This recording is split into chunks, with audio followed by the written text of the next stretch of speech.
I'm just going to start off by thanking you for joining us. Thanking also Mitec for facilitating this. Carmen, Mauricio, and Von Dean, who are online, who have facilitated this talk. And certainly you who have joined in to share and to learn this afternoon. So I would like it to be an interactive session as much as possible. And just by way of introduction, I'll let you know that my name is Belinda Morrison. I am a consultant urologist employed to the University Hospital of the West Indies for the better part of 17 years. And I'm also a senior lecturer at the University of the West Indies, where I'm also the program director of the urology postgrad training program. BPH is something that I treat very, very often in my field of urology. And certainly it's been a lot of excitement in BPH treatment in the last few years, just with all the technology that is available for treating our patients.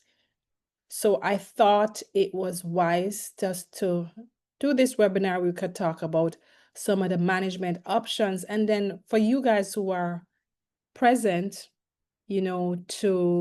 to share with me, some of your experiences and challenges, and we can move forward. Okay, you can feel free to stop me as I'm going along if there are any questions you have to ask or anything you would like to share. All right. So first of all, I have no disclosures. I'm not a paid employee of Mitec or any pharmaceutical company. And certainly there's no compensation for doing this talk today. It's purely for the purpose of education. My objectives will be to describe the distribution and the determinants of BPH in general, but also a little bit of background to how we treat or we have been treating BPH in Jamaica, maybe for the last 60, 70 years. I'm going to use 2 case presentations just to illustrate what we have to say. And then we're going to speak about new options for BPH treatment in Jamaica, the advantages of the new options. So BPH is a very, very common condition. And if you've never seen this slide before, I'm going to explain what it is. The slide on the figure on the left represents, let's see if I can use my pointer. The figure on the left represents a normal bladder, prostate, and lower urinary tract in a male.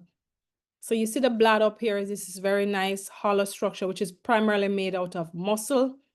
And just below it is this prostate. The tube that runs through, so carries urine from the bladder through the neck of the bladder, through the urethra. That tube runs through the center of the prostate. And it's important to recognize this because you recognize some of the impact of this and the obstruction of this area once there's BPH. So normally a man would fill, the bladder would fill to a certain volume. Once it gets up critical volume, he gets the urge to urinate. He goes, there's relaxation of the muscle of the sphincter at the bladder neck. Also some relaxation within the prostatic tissue. And then urine flows through the what we call a prostatic urethra, and then eventually out through the penis. But what happens with age, what happens with time? This bladder becomes, let me take off my laser pointer a second. So what happens with age is that this bladder changes, and this is as a result of the enlarged prostate. So with the enlarged prostate, this urethra that we spoke about before now becomes narrowed down, it becomes obstructed. So the flow of urine that would normally come easily does not occur anymore. And so what happens is that the stream may become weak because that area here is compressed. The stream becomes weak and the bladder itself changes. So you notice even how the bladder looks on the right side is definitely different from the left side. For some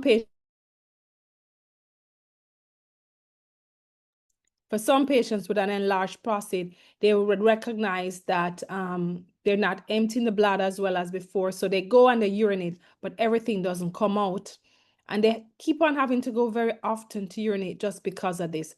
But in the patient with the The patient with the enlarged prostate, what happens is that the urethra is narrowed, and so the flow is weaker. All right. Let me move on to the next slide.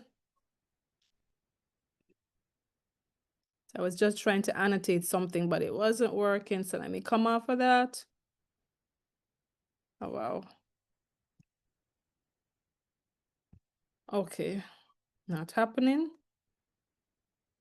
Trying to advance my slide. Sorry, guys. I'm trying to advance my slide. Okay. All right. So BPH is common worldwide, and we just need to understand it's not just something that we see in Jamaica. All over the world, people get BPH. So some data that was published in 2019 on the global prevalence of BPH. This looks specifically at men who were over the age of 60 years, and the estimate was that of 79 million people worldwide had BPH. And this is just in those who are over 60 years. They didn't start even at 40 years when BPH starts to be seen. You know, if we have data, you know, in countries across the world where there's a lot of significant data collection, they were able to look at it. And what this chart tells you is that in the area that looks almost salmon pink are the highest rates. And if you know your geography and you look at your map, you'll see what those areas are.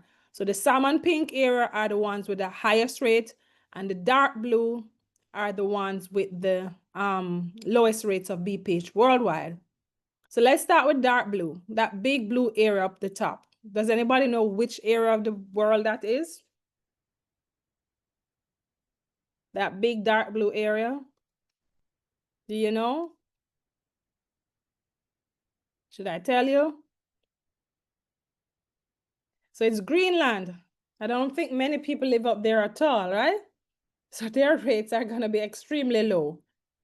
But if you look at North America with Canada and the United States, you see they have very, very high rates. And of course, I'm sure they have the data on it to report that. In South America, you see many of the countries there have pretty high rates. If you look over to Africa, it's a mixed picture, and part of that may simply be because of reporting, to be honest with you, not necessarily actual rates. You look over further east, you have Russia has high rates. You know, you see more the Asian countries, you see Australia with high rates. So pretty much across the world, this condition is quite common. And this study just looked at men over 6 years. But what they did find is that they compared the data from that maybe 5 years before, and what they found was that there's almost like 100% increase in the prevalence of BPH over the period of time. So that study focused on persons over 60, but BPH doesn't affect only people over 60.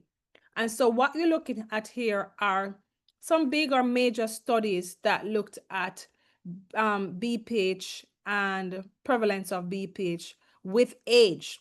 So the first age band is in the 40s, then 50s, 60s, and 70s. The prevalence rates, that means the number of persons with the condition at any given time, varied from one study to the next. But what was clear is that the rates were fairly low in the 40s, but gradually increased into the 50s, significant increase, in fact, to the 50s, 60s, and 70s.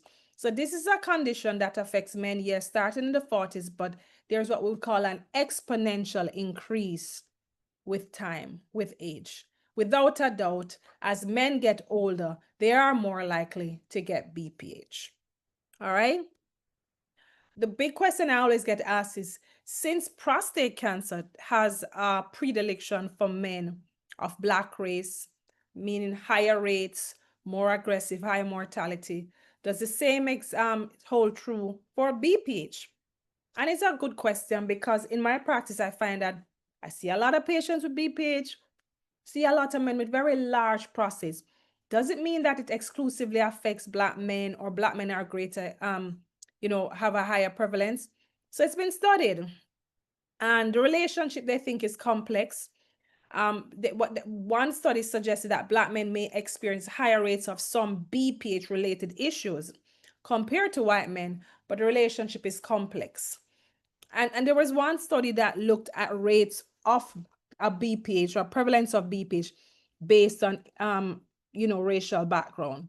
So they compared men who were Caucasian to Black to Asian and other origins.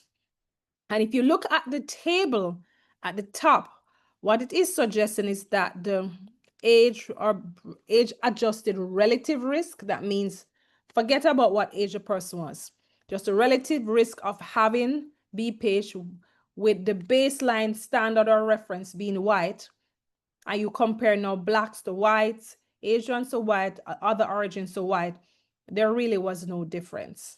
All right. And if you know a little bit about statistics, you'll see the confidence interval.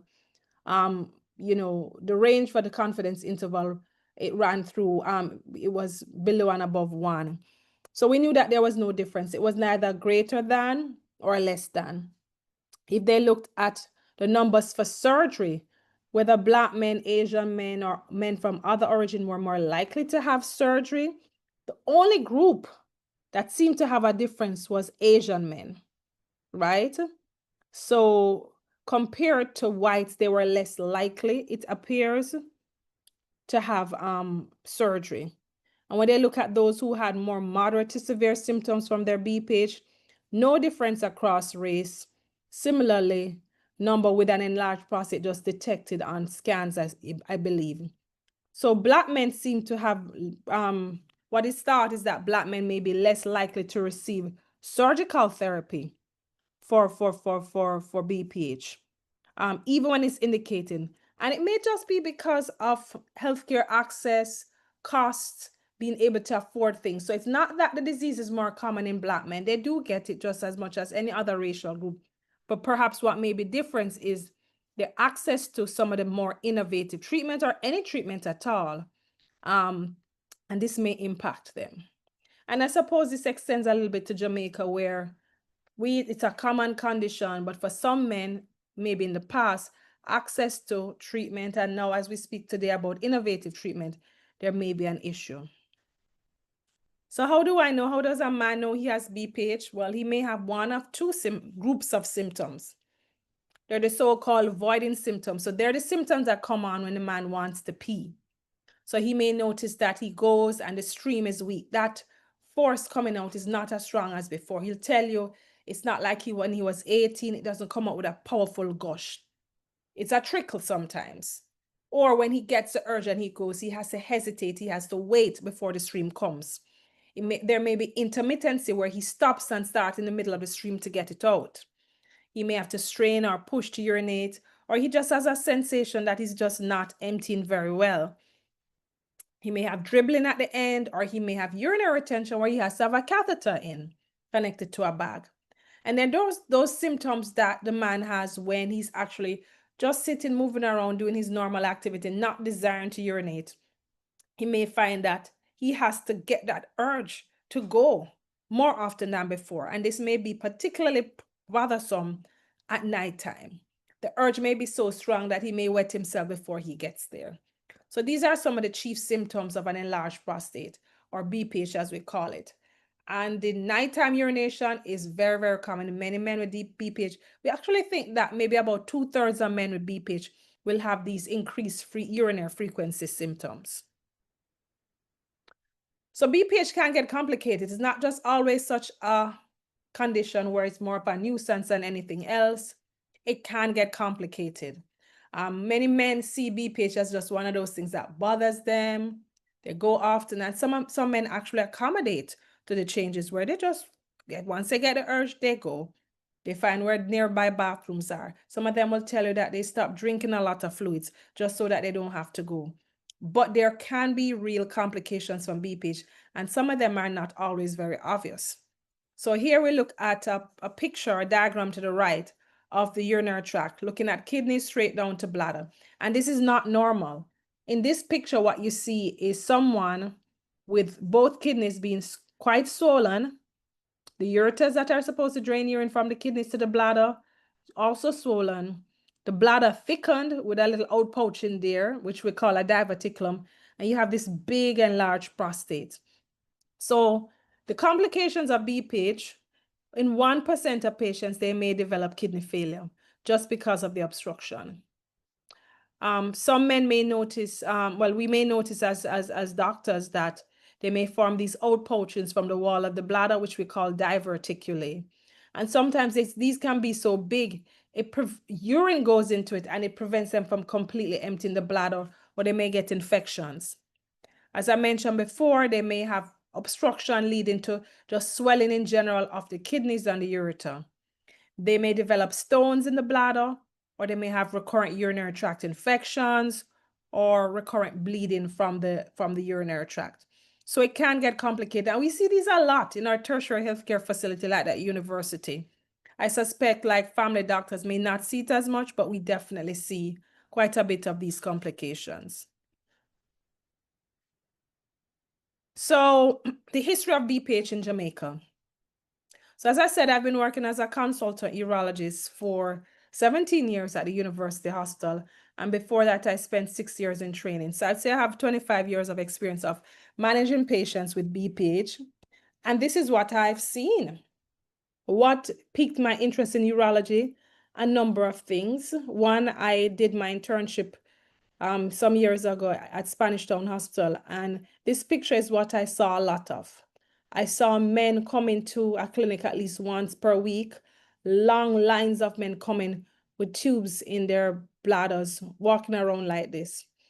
Literally, that's what I saw a lot of. And many of these men had probably tried medication for their enlarged prostate. It didn't work. They may have been offered surgery, but they may have either refused or they couldn't get on a surgery list, or there was no, at that time, there was no endoscopic treatment for the enlarged prostate, which we can talk about a little later. So many of them just learn to live with this catheter. Without a doubt, this obviously affects the man in terms of his social life. If he's married or if he has a partner and he's sexually active, naturally, this cannot be compatible with normal sexual functioning. The back smells, you know, so this could be embarrassing for a lot of them for a long time, and this is how they live. They can get recurrent urinary tract infection just from having the bag in. Sometimes they could get infections and admitted to hospital on and off. So this is a way of life of many of these men. And we have always said, even at the university hospital, to have a clinic just housing or seeing men with a urine bag in was just really not on.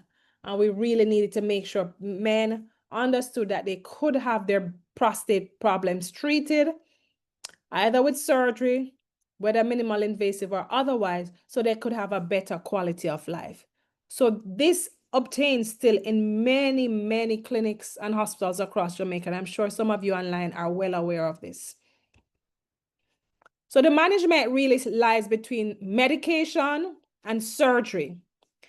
The medications that you may know of are Tamsol, also called Flomax, Urmax, you name it. There's also Silodosin, Silotrif, or Silarel, I'm sorry.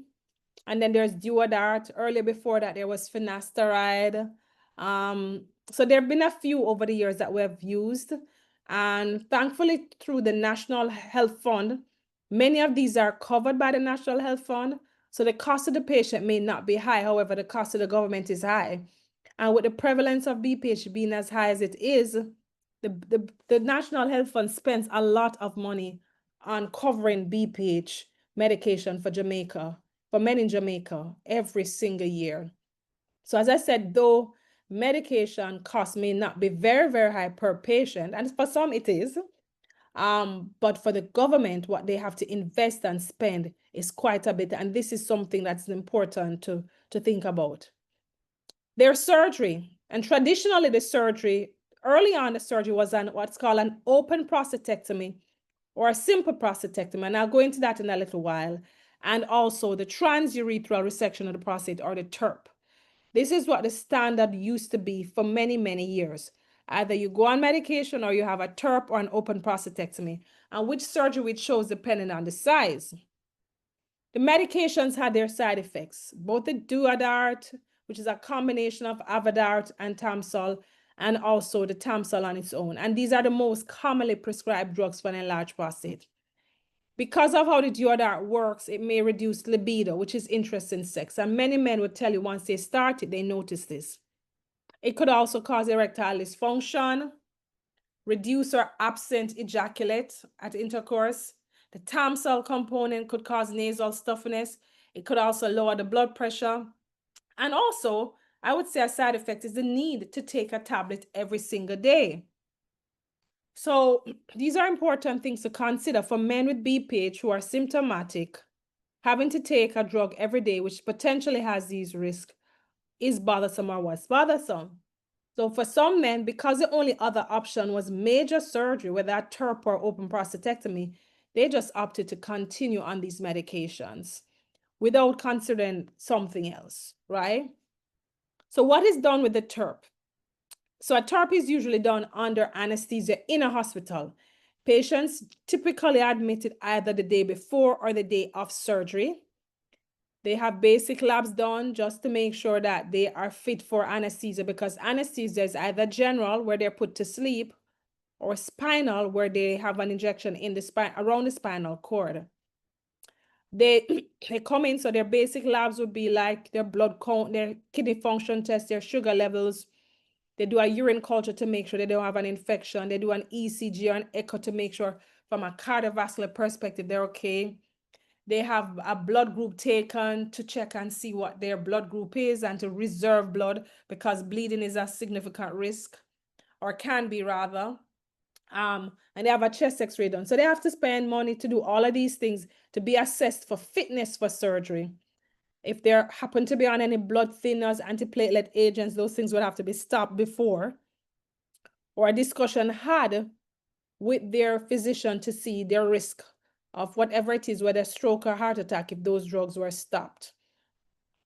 And as I said, either under general or spinal anesthetic, this procedure was done, where we inserted under direct vision, under what we call endoscopy, an instrument in the urethra. And if you look at the picture to the left, you see what it looks like. You see these two metal prongs, those black prongs, and a loop in between. And that loop is shaving and resecting tissue. And I liken it like when you're in the kitchen and you're using like a using that device that shaves down either the carrot or the potato. It's just shaving chips of tissue bit by bit. With a TURP, however, you are restricted to a prostate size, volume, right, or volume. Generally, if you do what is called a monopolar TURP, you're restricted to a size of, most of us would say, no greater than 80 or 100 grams. So if you have a prostate bigger than that, you can't get the procedure done in one setting. And in the past, we used to say, okay, we do it in a staged approach. So we operate on the patients this time, we resect as much as we can, and we take them back at another time to do the procedure. So this is too general or spinal anesthetic to get the tissue out. Then there came technology called bipolar TURP, where we're able to do slightly bigger volumes of prostate, up to 150 grams. So we can do that, which allows us to get larger volume of tissue. But notwithstanding, both procedures will have you in hospital for another 2 days with a catheter in, irrigation going, and they're risk. They're the real risk of bleeding, and sometimes patients have to be taken back to the operating room or they have to be transfused. The risk of erectile dysfunction is low, but it's not 0%. And definitely there's also the risk of absent ejaculation once intercourse occurs. But this for years has been considered what is called the gold standard of treating an enlarged prostate. This is the so-called TURP. And this is done in any institution where there are consultant urologists. So I can tell you certainly it's done at University Hospital, KPH. It's done at, I believe, at Mandeville Regional Hospital and Cornell Regional Hospital, as well as St. Anne's Bay Hospital. These are all the hospitals that have urologist care there. This is or was considered a gold standard. But of course, as I told you, it had its risk. The bleeding, the incontinence, and the bleeding, the erectile dysfunction, the retrograde ejaculation, and just the admission to hospital. So, I know we mentioned all of these. In some patients, they would have it done, it may fail, their risk of urinary tract infection. So it comes with its risk. Now, open surgery was probably there longer than a TURP.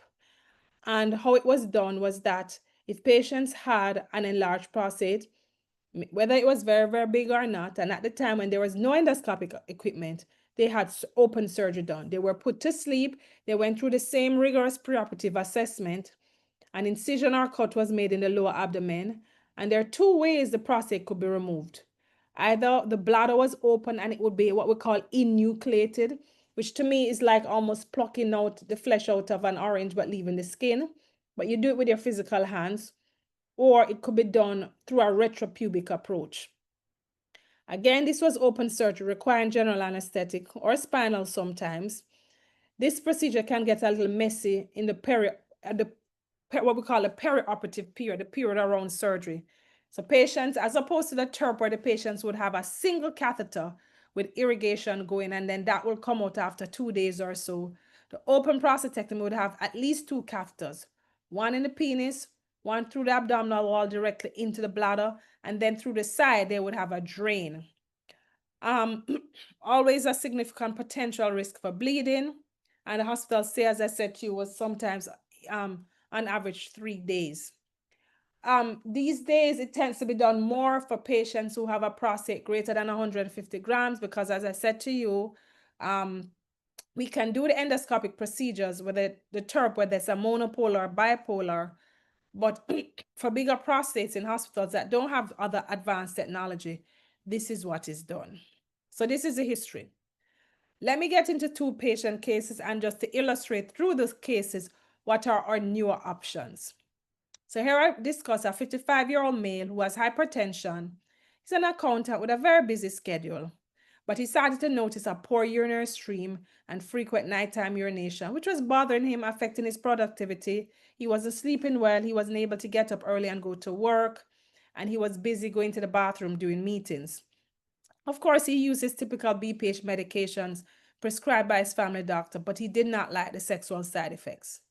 So he saw his urologist, who happened to be me, and like any other patient, we did a comprehensive evaluation with a history examination and investigations. The history included just finding out how long he was having these symptoms for, how bothered he was by the symptoms, if he took medication, what kind of response he had from the medication. Was he still having a subpar response? Was he on any other drug or so that could worsen his urinary symptoms, even temporarily, like over-the-counter antihistamines, anything like Sudafed or pseudoephedrine or Histal DC that he was using for cold or sinus. You know, if he had any other neurological problem like diabetes or neurological problem that could also affect his emptying, and any complications of the enlarged prostate. When I examined him, I found that he did have an enlarged prostate. There was no other medical illness really that he had that was confounding his symptoms. Standard thing we would do in the office, we ask them patients to complete a questionnaire. And that questionnaire is just to assess the severity of the urinary symptoms. It's called the AUA symptom score. So it's very easy, 7 questions with 5 potential responses per question. And it allows me to see how severe your symptoms are, and with treatment to see how it improves. We also ask patients to pee in a machine which generates a curve of the urine flow rate, and it can tell me whether it looks obstructed or not. And patients generally are asked to do just a urine dipstick to make sure they don't have any infection. And we got an ultrasound for him.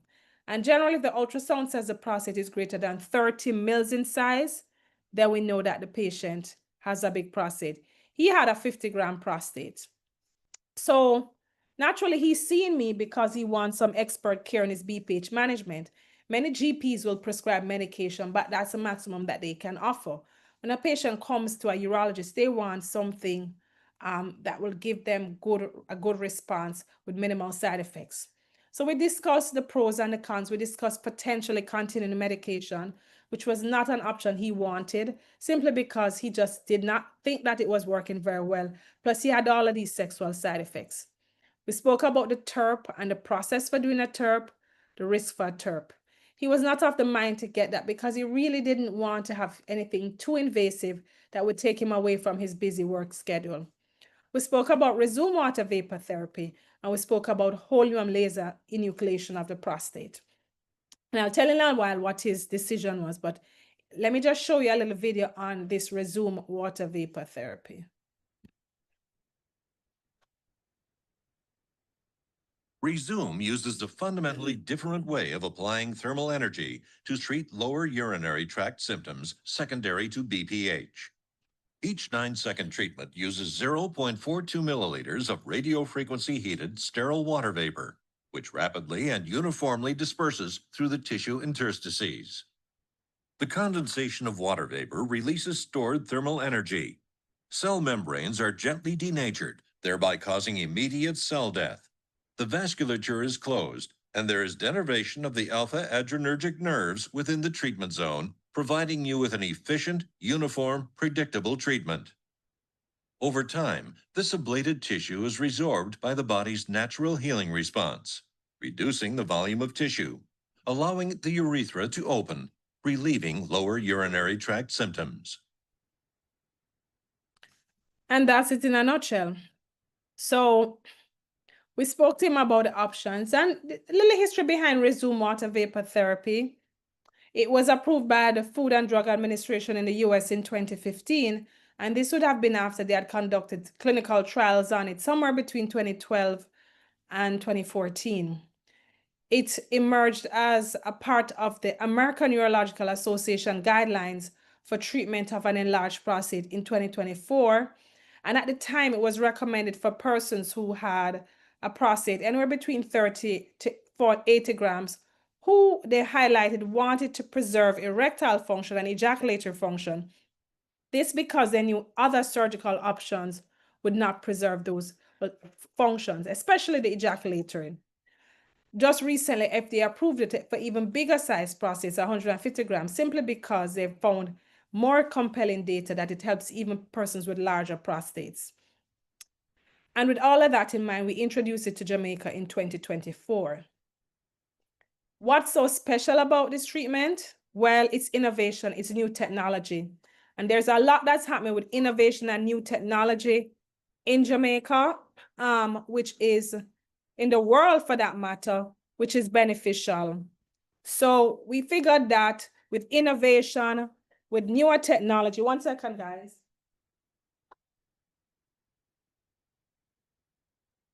My apologies. With innovation and newer technology, we could see where it's improved patient care, patient outcome, reduced morbidity, but still gave good, effective treatment. And we've seen this in medicine more and more, especially in the last decade or two. It allows for speedy recovery. It gets good symptom relief. As I said, complication rates are fairly low, certainly lower than what is done cumulatively for the more invasive options, and it can be performed as an outpatient. And these were the things we discussed with our patients. So he opted for REZØM Water Vapor Therapy, and we did this as a short outpatient procedure in an outpatient center in Kingston. He tolerated it very well. He was awake when the procedure was being done. We kept his catheter in for about 5 days, and the duration of catheterization really depends on the size of the prostate and how many injections are given. And it is done because there's some initial temporary swelling of the prostate, which we have to account for and reduce the risk of patients going into urinary retention right after. So we leave a catheter for a few days, but didn't prevent him from returning to work just after a few days. In fact, he was able to work up to the day after. And certainly at 6 weeks, he came back. He was urinating well without medication. He noted that he was getting up less often at night. And when he went to urinate, he felt that he had a great flow. And this was seen as early as 6 weeks. Our experience with REZØM over the past, I would say, it's now 8 months since we've been offering it, 8-9 months since we've been offering it, has been quite good overall with our patients. Our complication rates have been very low. And what this slide is intended to show you is that within at least 6 weeks, patients are having significant improvement in their urinary flow. Urinary flow, as I said, can be objectively measured with a machine, but we also look at patients' symptoms and their symptom score with that questionnaire.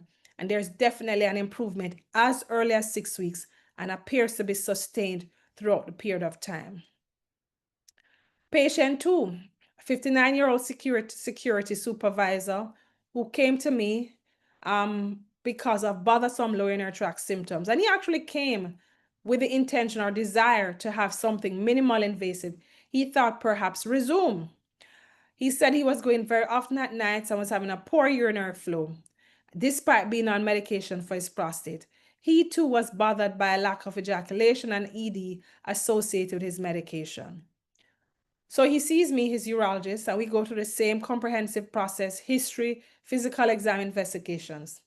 As opposed to our earlier patient who had an enlarged prostate that most would say was moderately enlarged, this patient had a severely enlarged prostate. It was 190 grams. So this is really big. And we discussed treatment options. We discussed doing continuing medication. I really eliminated the TERP as an option because if we did it, he would be going over the 150-gram size, and it would probably result in us having to do a stage procedure, which is double the cost for him and double anesthetic. He wanted to discuss REZØM Water Vapor Therapy, but I discussed with him the fact that at a prostate size so large, he probably would not have as good response to the treatment. So we spoke about holmium laser enucleation of the prostate. And what is this? So some people may now consider it the gold standard for treatment of the BPH and not necessarily a TERP. It is very, very useful for patients who have very large prostates. So there's really no size limitation.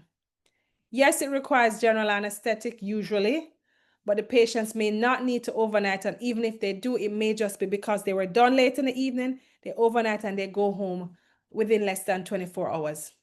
One advantage of this treatment over the TERP is that their bleeding rates are significantly reduced. Patients generally don't need to be transfused, and they do quite well. Currently, the way it is performed still results in lack of ejaculation after surgery, but a few surgeons are now devising a technique where they can do it in such a way that ejaculation is preserved. So HOLEP is good for any size prostate, but particularly for very, very big prostates. And what is done is what you see happening here in this picture. Let's see if I can show you with a laser pointer. Maybe not. So with the HOLEP, okay. What you're seeing here is the laser fiber in blue. The prostate is this prostatic, what we call adenoma, or the enlarged prostate is this big chunk of white tissue. And the capsule or the periphery is that pink tissue on the outside. So as we showed you before in the previous slide, with a TERP, you're chipping away bits and bits of pieces of tissue as you go along. But with the HOLEP, you're using the laser fiber to skim on the outside, right in that plane between the prostate tissue and the periphery or the capsule. Think of your orange, the flesh inside, the skin on the outside. The skin on the outside would be your capsule. The flesh on the inside now would be the prostate tissue. You're trying to get in that perfect plane between the tissue and the capsule, and you go all the way around and you remove that big chunk of tissue. Now, evidently that cannot come straight out through the urethra. So what happens is that you push it into the bladder, and what is done is called morcellation. So that chunk of tissue is shattered, morcellated or broken down into very tiny piece of tissue, which now can be sucked out through a suction device. The procedure probably may take longer than an open prostatectomy, especially if the prostate is very big. But one thing I can guarantee you, the patient is not going to have a 3-night stay. They're not going to have a lot of bleeding requiring transfusion, none at all, in fact. They won't have 2-3 catheters and drains coming out, and they won't necessarily be going back to theater, as sometimes happens with an open prostatectomy. So, of course, with all the advice I gave this patient, he opted to have the HOLEP done, which was done. He tolerated the procedure quite well. He was actually discharged maybe 2 or 3 hours post-procedure. He was discharged with a catheter. He had very minimal bleeding. There was no need for any transfusion. And he's been doing well. So how do we choose the best option? And let me just say, tonight's talk is looking at the options in Jamaica. But if you were, say, in North America, in some other domains, there are several other minimal invasive options that do exist.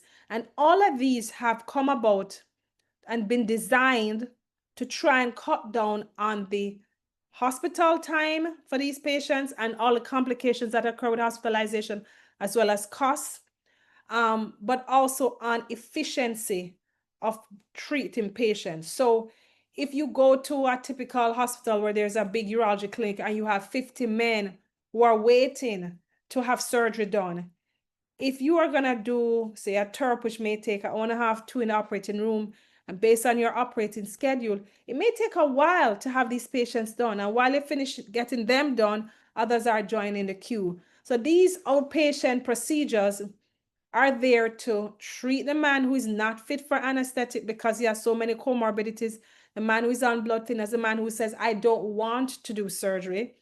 It's there for the man who just doesn't, or you, who you are a hospital administrator and you're trying to see how best we can treat our patients without long wait time or frequent complications and admissions as they wait. These minimal invasive procedures have come about. So there are others, but the one that we have chosen to invest in is the one that we have seen is effective. It is it's not only effective, it's cost effective. So rather than doing the major procedures which cost more and have more morbidity, as well as the time in hospital is less, or the drugs that will be lifelong use, we offer these. So how do I choose on a day-to-day basis what option for my patients? So I look at patient desire, because that's very important. Both of our patients were of the mind that they didn't want anything too invasive that would take them out of their regular work. And minimal invasive is there for you for that. For many of the other things, you're going to have side effects, especially the major procedures, side effects that may last for 4 to 6 weeks. With these, you tend to have less of those, so return to work is quick. Patient desire may rest on things like erections, preservation of erection, ejaculation, and they would choose based on that. The minimal invasive approaches like the REZØM preserves that. So that may be the option the patient wants. There are other patients who, even if something can be done under local anesthetic, they don't want to be awake when anything is being done on them. So they may opt for a HoLEP. Certainly the HoLEP is excellent and probably preferred for patients who have a really big prostate, or those who even have maybe a prostate that's smaller that just wants a nice big chunk of tissue removed. Fitness for anesthesia we mentioned before. If patients have other complications from BPH like bladder stones, the minimal invasive one like the REZØM is not the best option because it doesn't allow you to treat the bladder stone. That will require anesthesia, but you could do whatever you need to do for the stone, crushing it before doing the HoLEP. Patients who are on blood thinners can have either procedure done effectively. So these are the important considerations. Do I still do the TURP? Absolutely. In situations where those are the only resources available to you, yes. But we have to make you know in our population what our different options are. So let's compare the new modalities. REZØM versus HoLEP. REZØM is a day case procedure. Patient comes in, they have the procedure done, they go home the same day, immediately after the procedure. There's no downtime. HoLEP is generally also a day case, but they may spend, obviously they spend a longer time in the facility than someone for REZØM. Some patients are kept overnight for HoLEP. It doesn't have to be done. REZØM can be done under local, or is generally done under local anesthetic. Very, very few people put someone to sleep for it, or some people may sedate patients. HoLEP is done generally under general anesthesia. For REZØM, the catheter may be kept for a few days, for up to a week for some patients, whereas for HoLEP, it's usually no more than 48 hours. REZØM, as I said, preserves and maintains erection and ejaculation. HoLEP ED rates are low, but it does exist, and ejaculation currently with current techniques is not preserved. REZØM is used to treat prostates that are less than 150 grams. HoLEP can be used for any size prostate.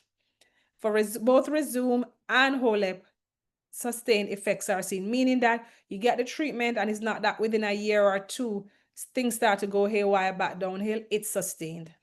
And there's minimal bleeding from both procedures. So why not try innovation? Why not consider new technology, which is effective, which is minimal invasive, and which has minimal side effects? So